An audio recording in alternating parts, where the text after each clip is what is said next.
Lungi banyan घालून महादेव मल्लिकार्जुन यांचे दर्शन, केळीच्या पानावर पारंपरिक जेवण आणि भरतनाट्यमचा अनुभव.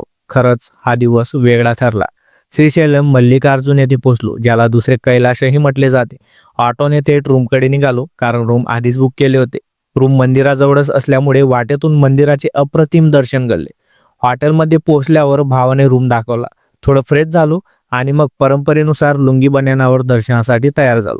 दर्शन 2 प्रकारचे करता येते, एक फ्री लाईन मधून तर दुसरं ऑनलाईन पासने. मंदिर परिसरात मोबाईल आणि बॅग घेऊन जाणं बंद असल्याने खऱ्या अर्थाने एक वेगळीच शांतता अनुभवता आली. सुदैवाने फक्त अर्ध्या तासातच आमचं दर्शन झालं. दर्शनानंतर जवळच्या मार्केटमध्ये फेरफटका मारला. मग पारंपरिक भरतनाट्यम मनोहारी कार्यक्रम पाहिला. आजच्या बॉलिवूडच्या चमकदमक जगात असं पारंपरिक नृत्य पाहणं म्हणजे डोळ्यांना आणि मनाला खरी मेजवानीच. हॉटेलवर परत आल्यावर जेवणाचे कुपन घेतले. मग केळीच्या पानावर शुद्ध साऊथ इंडियन स्टाईलने जेवण केले.